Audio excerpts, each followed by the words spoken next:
बबीता नामक एक युवती का विवाह हुआ और वे अपने पति और सास के साथ अपने ससुराल में रहने लगी। कुछ ही दिनों बाद बबीता को आभास होने लगा कि उसकी सास के साथ पटरी नहीं बैठ रही है। सास पुराने ख्यालों की थी और बहू नए विचारों वाली। बबीता और उसकी सास का आए दिन झगड़ा होने लगा। दिन बीते, महीने बीते, साल भी बीत गया। न तो सास टीका टिप्पणी करना छोड़ती और न बबीता जवाब देना। हालात बद से बदतर होने लगे। बबीता को अब अपनी सास से पूरी तरह नफरत हो चुकी थी। बबीता के लिए उस समय स्थिति और बुरी हो जाती जब उसे भारतीय परंपराओं के अनुसार दूसरों के सामने अपनी सास को सम्मान देना पड़ता। अब वे किसी भी तरह सास से छुटकारा पाने की सोचने लगी। एक दिन जब बबीता का अपनी सास से झगड़ा हुआ और पति भी अपनी मां का पक्ष लेने लगा तो वह नाराज होकर मायके चली आई। बबीता के पिता आयुर्वेद के डॉक्टर थे। उसने रो रो कर अपनी व्यथा पिता को सुनाई और बोली, कोलनाथ, मुझे कोई जहरीली दवा दे दीजिए जो मैं जाकर उस बुढ़िया को पिला दूं, नहीं तो मैं अब ससुराल नहीं जाऊंगी। बेटी का दुख समझते हुए पिता ने बेटी के सिर पर प्यार से हाथ फेरते हुए कहा, बेटी, अगर तुम अपनी सास को जहर खिलाकर मार दोगी तो तुम्हें पुलिस पकड़ ले जाएगी और साथ ही मुझे भी, क्योंकि वो जहर मैं तुम्हें दूंगा, इसलिए ऐसा करना ठीक नहीं होगा। लेकिन बबीता जिद पर अड़ गई, डैश, आपको मुझे जहर देना ही होगा। अब मैं किसी भी कीमत पर उसका मुंह देखना नहीं चाहती। कुछ सोचकर पिता बोले, ठीक है, जैसी तुम्हारी मर्जी, लेकिन मैं तुम्हें जेल जाते हुए भी नहीं देख सकता, इसलिए जैसे मैं कहूँ वैसे तुम्हें करना होगा। मंजूर हो तो बोलो क्या करना होगा, बेटी ने पूछा। पिता ने एक पुड़िया में जहर का पाउडर बांध कर बेटी के हाथ में देते हुए कहा, तुम्हें इस पुड़िया में से सिर्फ एक चुटकी जहर रोज अपनी सास के भोजन में मिलाना है।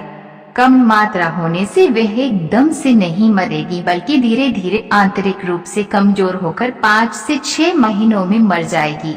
लोग समझेंगे कि वो अस्वाभाविक मौत मर गई। पिता ने आगे कहा, लेकिन तुम्हें बेहद सावधान रहना होगा ताकि तुम्हारे पति को बिल्कुल भी शक न होने पाए, वरना हम दोनों को जेल जाना पड़ेगा। इसके लिए तुम आज के बाद अपनी सास से बिल्कुल भी झगड़ा नहीं करोगी, बल्कि उसकी सेवा करोगी। यदि वह तुम पर कोई टीका टिप्पणी करती है तो तुम चुपचाप सुन लोगी, बिल्कुल भी प्रत्युत्तर नहीं दोगी।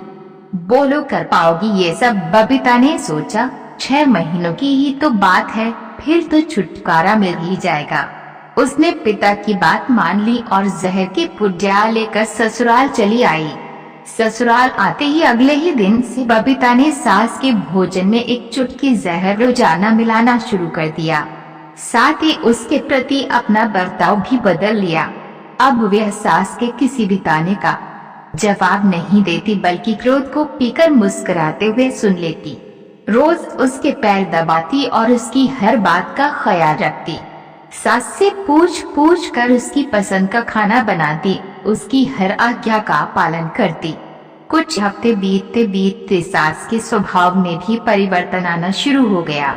बहू की ओर से अपने तानों का प्रत्युत्तर न पाकर उसके ताने अब कम हो चले थे, बल्कि वे कभी कभी बहू की सेवा के बदले आशीष भी देने लगी थी। धीरे धीरे 4 महीने बीत गए।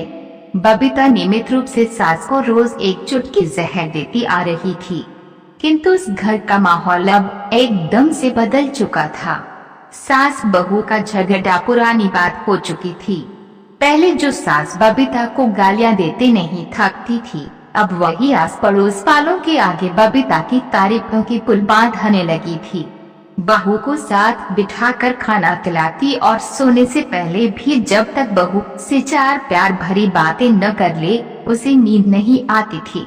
6ठा महीना आते आते बबीता को लगने लगा कि उसकी सास उसे बिल्कुल अपनी बेटी की तरह मानने लगी है। उसे भी अपनी सास में माँ की छवि नजर आने लगी थी। जब वह सोचती कि उसके दिए जहर से उसकी सास कुछ ही दिनों में मर जाएगी तो वह परेशान हो जाती थी। इसी ऊहापोह में एक दिन वे अपने पिता के घर दोबारा जा पहुंची और बोली, पिताजी मुझे उस जहर के असर को खत्म करने की दवा दीजिए, क्योंकि अब मैं अपनी सास को मारना नहीं चाहती। वो बहुत अच्छी है और अब मैं उन्हें अपनी माँ की तरह चाहने लगी हूँ। पिता ठठा कर हंस पड़े और बोले, जहर? कैसा जहर? मैंने तो तुम्हें जहर के नाम पर हाजमे का चूर्ण दिया था। हाँ हाँ हाँ, बेटी को सही रास्ता दिखाए माँ बाप का पुण्य